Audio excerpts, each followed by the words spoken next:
It's Grey Cup week, and we've got you covered. Everything you need ahead of Grey Cup 107 in Calgary from the best insiders and analysts in the game. Now, from inside our Grey Cup studio, it's Rod Pedersen. Hey, good morning, Canada. Welcome to the Rod Pedersen Show. Welcome. Day 5 of Grey Cup week coverage. Grey Cup week coverage right here as we take you into Grey Cup week in Calgary. It is the Rod Pedersen Show on this Friday, November the 22nd, episode number 121. We are emanating from the bunker out here in Western Canada, from a field in Western Canada, and we're ready to talk football for the full 2 hours today. I'm the host, as the sign says, Rod Pedersen. He's the co-host, Darren DuPont. Morning, Dupes. Good morning. Well, thank you for joining us for coffee.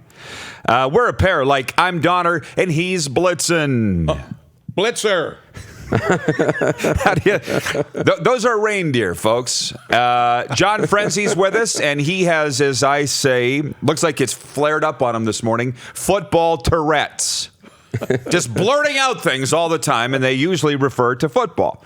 Lynch thinks Wolf Blitzer shouldn't have been a CNN reporter. He should have been a linebacker. Dun-dun-dun. Wolf Blitzer. So it is Friday of Grey Cup week. As we speak right now, he may still be on the stage, or he might have just wrapped up. CFL Commissioner Randy Ambrosie holding his annual State of the Franchise address. We've been following it from here in the bunker, watching it as part of our morning meeting. We got a lot of things to get to today. Obviously, Bombers, Ticats in the Grey Cup on Sunday, 107th. We've been taking people's picks, predictions, breakdowns, all the rest. And that will be our poll question today for Capital Auto Mall and Universal Collision Center. Who are you cheering for in the Grey Cup? Yesterday we asked, who do you think will win? Last I looked, I think it was over 60% said that you think Hamilton will win. But that's different than who you're going to be cheering for. And because 95% of our viewers are Western Canadian, I would assume it'll be a pro-Bomber crowd. But you might not be. Maybe you hate the Winnipeg Blue Bombers, if you're Saskatchewan. Lynch hates Edmonton, for instance, right, Lynch? Right. You would never cheer for Edmonton in the Grey Cup. Under no circumstances. Right. I would cheer for Russia over Edmonton. Wouldn't that be something if Russia had a team? The way Ambrosie's going, they might. You pull that mic down a little bit in front of Frenzy's face, if you don't mind. So I mentioned 2 hours of Grey Cup coverage today, football coverage. Coming up on the program, Justin Dunk from 3downnation.com, the CFL's preeminent insider. Chris Walby, the Blue Bombers great. I got to think he's at Grey Cup. I don't know if he's still in Winnipeg or at Grey Cup. We'll find out when he joins us.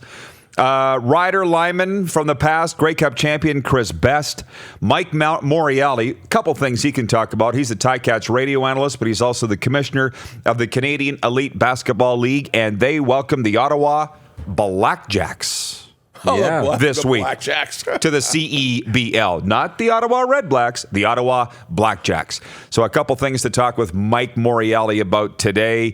Travis Lulay will be with us. Clark has just put that up. He was a late ad. Travis Lulay and Mike Abou-Meshrik, if he gets out of bed, will join us too. Do you have those photos ready, Clark? Okay, we're working on Mike Abou-Meshrik's photos. We're pulling them off social media. That he says they're ready to go. Okay, go. So let's throw them up here. There is Mike Abou-Meshrik from Grey Cup last night. Can you click on each one or not? Because with Cody Fajardo, Abu is very creepily just over his right shoulder. I don't know if he can do that or not.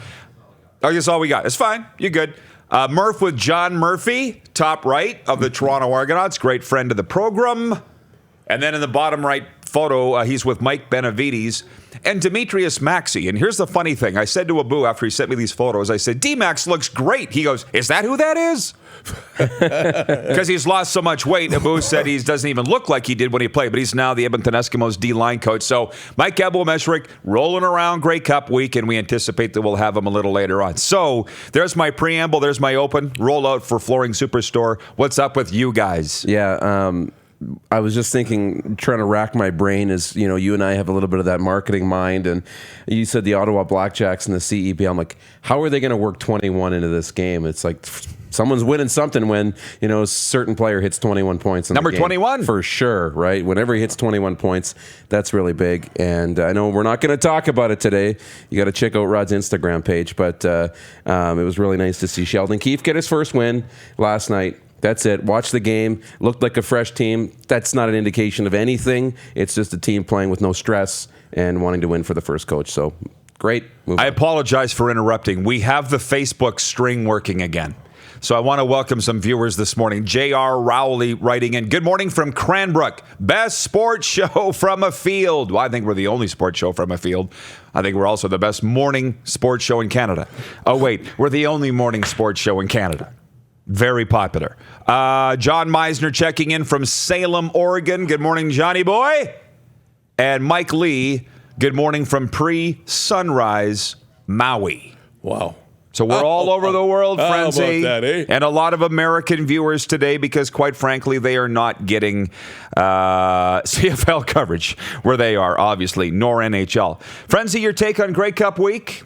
Actually, this is your first appearance of the week, so maybe you should talk about the West final loss because the old boys club, you told me in the ride up here, is very upset with the way the West final went down. Well, I have breakfast with them every Thursday. It's in the casino over here, in the upstairs with the old railway car. We've been doing this for 5 years now, and this was the most rambunctious I've seen them. 18 guys are really upset about the Rider offense in the Western final, or lack of offense. They didn't think the Riders looked very sharp, that they were prepared for that game very much. They had the extra week off. That's the reason you want to finish first, so you get the extra week off. The Riders didn't look like they had the extra week off, or did much. The next thing, of course, we talked about the length. The 5 tries to get 3 yards, to get a touchdown from the 5-yard line, because it's 3 times. And the stunts we used, the old Statue of Liberty play, if that's what it was, I don't think what it was that. Whatever it was, it got completely confused. No communication there between Bennett and the Colonel.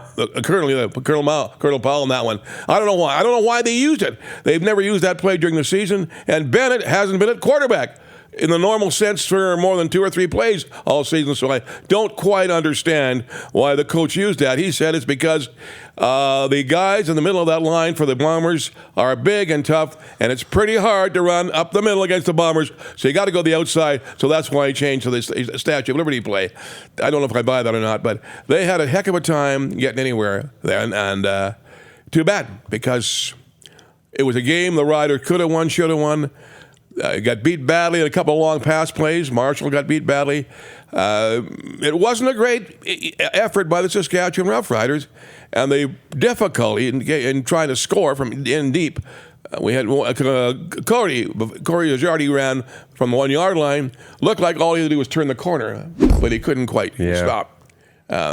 Just so many things went wrong that you just wonder what's going on here. And of course, the icing on the cake, the saddest thing I've seen in a long time. It happens to the Rough Riders. Last play of the game, a chance to tie it up. Down at the Bomber 5-yard line. Throw the ball in the end zone. Hits the crossbar. It's dead ball. Dink. Game's over. And who runs out in the field to help Cody but Mike O'Shea? So, I mean, it's just too much to take. So I just sat in the car. I was at home watching with Eric Tillman, and I stayed up till midnight, about 1 o'clock, and just sat in the chair and looked. Didn't say much. Margaret thought I was sick. Wish I was. No.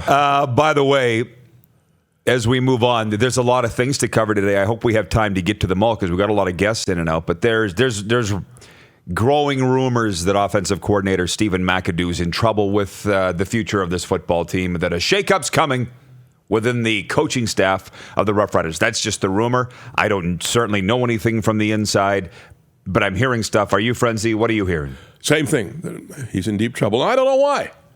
I don't know why he gets to be in deep trouble. Huh? You just explained why. Yeah, I know, but I mean, overall, he's had a pretty good year. It's been a pretty good year for the Rough Riders. 13-5, fellas. That's the third best record they've had in history. 13-3 in 1969 and 1970, 14-2. So it's quite an improvement. But of course, I told you about the difficulties before, and I'm probably. That's why he's in trouble, because of what happened to the offense, obviously. Right. Great regular season, not good in the playoffs. No. That's been the McAdoo book. And what did you say? That's like Babcock. Yep. You said that in the car on the way up here. And frankly, you get paid to win in the playoffs. No question about it. You get paid to win in the playoffs. So if I was betting, did you ask me if I was going to bet? I would bet that he'll be gone. Because I think the coach is going to throw him under the bus, should I say. Somebody's got to pay when you have a situation that happened there. The poor offense, the frustration, so much optimism here. So many people felt for sure we're going to Calgary. We have a bold Lynch prediction. It took 12 minutes into the show. A BLP. A bold Lynch prediction. Stephen McAdoo will be fired as the offensive coordinator of the Saskatchewan Roughriders. In the next 2 days. Oh, he's put a cherry on top, and it's within the next 48 hours. I don't know that they can do that, or at least announce it, because of the moratorium on non-Grey Cup announcements. It'll be next week. And the replacement will be Mr. Walsh. Steve Walsh, the quarterback's coach. Okay. Oh, Lynch is really getting fancy with his predictions here. I'll just settle for if there's going to be news that McAdoo will be fired as the offensive coordinator. That's something to watch. Now, I do know of coaches being fired Grey Cup weekend. It's happened with the Saskatchewan Roughriders. It happened in 2014 in Vancouver. George Cortez and Richie Hall were let go that weekend. So it does happen. It's not unheard of. A couple messages here. Steven Sawchuk writing us says he's driving from Winnipeg to Calgary, and he's watching the show. So be careful, Steven. I don't want to be responsible for an accident. Listen on the live link works. Yeah, there's Listen Live link. rodpeterson.com/listen live. You can listen live. From Greg Gillespie, he says, good morning from Okotoks. Great to see Frenzy back in form. Good old Greggy boy. How you doing, Greg? From Trevor Stoiko. Good morning from Edmonton. Is John Lynch getting younger? Really seems that way, doesn't it? That's that 5-way bypass you had, That's Lynch. right. You're a brand new man. I like your philosophy. He said they made me a brand new man. I think they partially made a brand new man. In certain parts. Wayne. In certain parts. Oh, wow. Moving on. Awkward. Woo. Wayne in Victoria, BC writes in and he says, John, you need another hobby. You take it too seriously. I've been telling him that for years. Sure have, yeah. I don't think we're changing him at 82. Hey, Lynch, what do you think of Don Cherry being fired, by the way? Oh, very upset. Great guy. He was wonderful. Hey, what he got fired for is ridiculous. That's incredible. You said everybody should wear a poppy. What's wrong with saying that? I mean, come on. Because he singled out immigrants. Sorry to say. Come on. What's happening to our country? Eh? I mean, that was ridiculous. He'll be back, I think. I figured that you would be pro-Cherry. Does this surprise you, Darren? No. He'll be Not even a little bit. He'll be on TSN. I thought so too, but he started a podcast, and I listened to a clip of his. CTV News had it the other night. Did you hear what Cherry said? Can't believe how much fun it is. Yeah, he's having a blast. Just like this. Surprise. It's a good time. Same Hey, we're here. going to have him on our show, aren't we? Cherry? Live. I don't know. Ask Clark. That's his job. Live. Sitting Well, right I here. would hope. No, he doesn't. Don't get me going on the Don Cherry's screens would Regina appearances. The screens would explode, John, if it was Don Cherry and John Lynch in here together. I don't know. Our female viewership would skyrocket. Yeah, it'd be something. Moving on, just a couple things. Riders shut out at the Grey Cup Awards last night. Most outstanding player awards for the year. Craig Dickinson losing out to Orlando Steinauer of Hamilton, who did a great job leading the Ticats to a 15-3 record. This kind of morphs into two things. The CFL Players Association announced its All-Star team. And as I explained to my wife last night, I was reading her the All-Stars. I said, this is the most coveted All-Star team to make because the players vote on it themselves. The players. Not the media nor coaches. It's the players. And Kahari Jones was named Coach of the Year by the players in the CFL. He didn't even make it as a finalist with the media and coaches. So put that in your pipe and smoke it. Oh, boy, that's something, eh? Moving on, Cody Fajardo losing out to Brandon Banks of the Hamilton Tiger Cats. People are very upset here that Cody Fajardo didn't win league MVP. I'm upset for Cody, but I understand it comes down to a vote. It's a democracy. It happens. People are going off around here like they did after the results of the federal election. Right.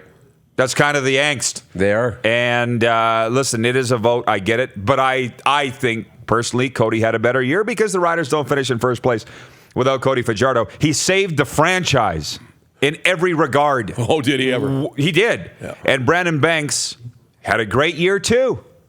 But Hamilton still would have finished first without him.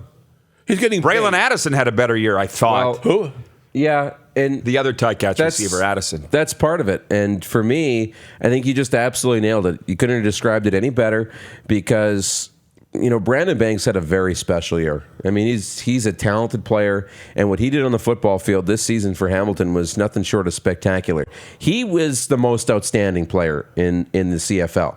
But Cody, in my mind, was the most valuable player. And that comes down to the debate about what does MOP really mean? Is it the most outstanding individual performance, or is it the guy who is that season the most valuable to his team? Cody's the MVP of the league this year, but Brandon Banks was definitely the most outstanding player. You're right on, 100%. They got to bring those two trophies together. They got to straighten that out. Every year we go through this, and obviously, just what you said, Banks is outstanding. He's outstanding, exciting. The most valuable was Cody. I mean, Cody was incredible, for gosh sakes. This is the Rollout for Flooring Superstore, and a shout out to our friends over there, owned and operated by Trent Dickin. I love him like the Dickens, as I say. Flooring Superstore. Check him out. Tell him we sent you. When we come back, Darren's brother from another mother, Justin Dunk, from 3downnation.com, coming up next. It's Grey Cup Week coverage on the Rod Pedersen Show. You're watching on Facebook Live and listen live at rodpedersen.com. You're watching Rod Pedersen On Demand. For more of the Rod Pedersen Show, visit rodpedersen.com or follow Rod Pedersen on social media.